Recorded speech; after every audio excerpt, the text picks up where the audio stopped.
Welcome to Culture Screen, where we analyze culture. In this episode, we are summarizing the 8th episode from Season 1 of Ozark, titled Kaleidoscope. The 8th episode of Netflix's Ozark Season 1 transports us to 2007. Although the episode's time frame hops around, it appears that Marty's money laundering activity began in 2007. Marty and Wendy get into a car accident at the start of the episode. The scene shifts to Del in Chicago dealing with his investment accounts with his advisors Bruce and Marty. Del notices that although he's sitting with Marty and Bruce is the one doing most of the talking. So he interrupts Bruce and asks Marty to check his figures also. Marty says he would have to wait, and Del replies that he has no problem waiting. Later on, we see Del, Marty, Bruce, and Lewis participate in a golf tournament. Del shuts Lewis down and tells him, "Let's just play golf." Del seems to favor Marty to Bruce and Lewis, who just want to speak all the time.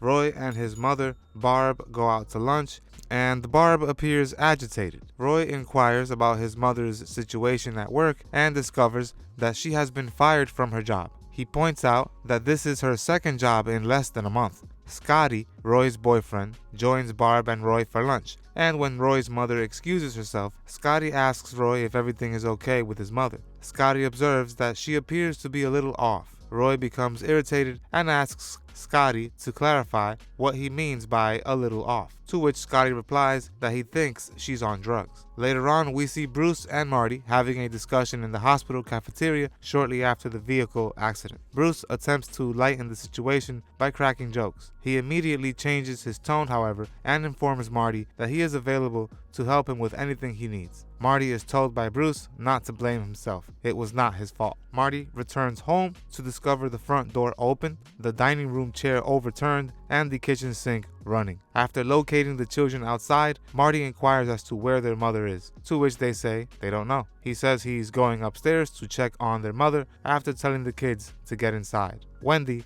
is crying in the bedroom when Marty arrives. When he mentions the kids being alone, she becomes upset, despite the fact that it has only been 5 minutes. Marty inquires as to what he can do to assist her in feeling better. She says nothing at all. The chronology here jumps around yet again in the episode. We see Marty and Wendy pay a visit to Del's residence, and Wendy and Del's wife appear to get along. Wendy enthusiastically accepts Del's wife's invitation to accompany her to the morning street market. Del thinks it's a great idea and offers that the guys play golf while the ladies are gone. Marty examines Del's financial statements with him and finds that they are incorrect. He feels that half of the reports are entirely false. Marty wonders if it was all a ruse to trap a possible money manager or if someone is actually stealing from those accounts. Del approaches Marty and asks if he'd want to collaborate. Bruce agrees immediately, but Del stops Bruce quickly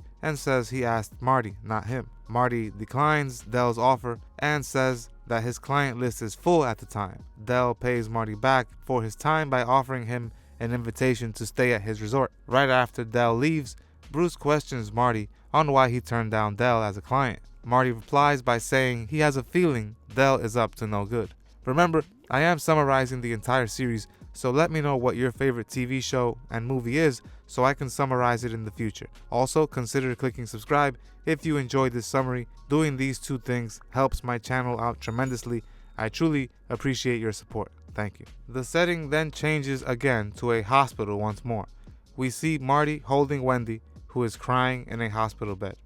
Marty and Wendy are sound asleep in bed when the hotel phone rings, and it's Del. He wants Marty to meet him in the lounge downstairs. Del shifts the focus and says that Wendy informed his wife of the accident. Del admits that they had undergone a similar experience. Del tells Marty that he needs him to work for him. Marty replies by asking if Del truly needs him to launder his money. Del explains that his boss has asked him to find a perfect money man. At first, Marty finds it difficult to say yes to something so unethical, and he believes Wendy would never agree with it. Roy informs his supervisor about the intel he has been collecting through Lewis. Roy's boss is not interested in pursuing local drug dealers, but Roy insists that Lewis is their ticket to the kingpin in Mexico. However, Agent Roy's superiors simply shoot down his ideas. After a short conversation, Marty offers to take Wendy on vacation, but she declines because they cannot afford it. Marty reveals that he has a possible client who has offered them a complimentary resort vacation. He explains to Wendy why this man isn't his true client, and he suspects he's connected to criminal activity.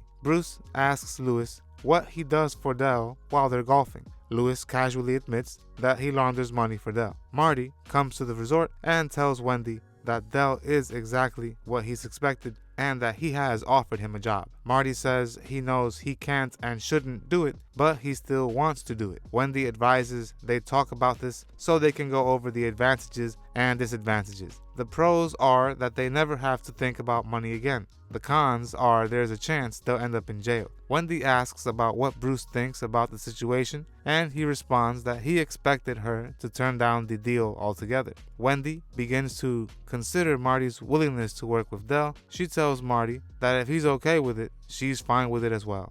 In another scene, we are presented with what happened right before their car accident. At first, Wendy is in the bathroom at home after taking a pregnancy test that comes back positive. The next scene takes us back to the beginning of the program when they were driving the car.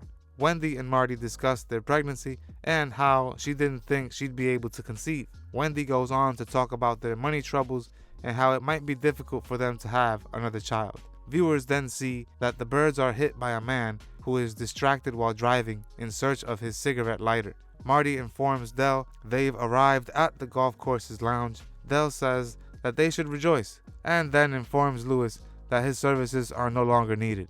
Marty, who is visibly distressed, claims he had no idea he was stealing Lewis's job. Marty and Bruce are informed by Dell that Lewis is a liar, and that even in playing golf, he cheats. Dell goes on to say that he also knows Lewis has been working with the FBI all along. He also admits that he is aware that he has been defrauding him. Lewis is killed on the spot by Dell's enforcers, who then proceed to cut out his eyes. After a series of time jumps, the episode concludes with Marty and Wendy returning home from the resort to their children in 2007. That was episode 8, titled Kaleidoscope. To watch the next or previous episode summary, click on the link in the description or at the end of this video. If you enjoyed this summary, consider clicking like and subscribe. This truly helps me grow this channel. I'll see you on the next one. Goodbye. What is your name? Marty Bird. Mr. Bird, I'd like to hear your thoughts.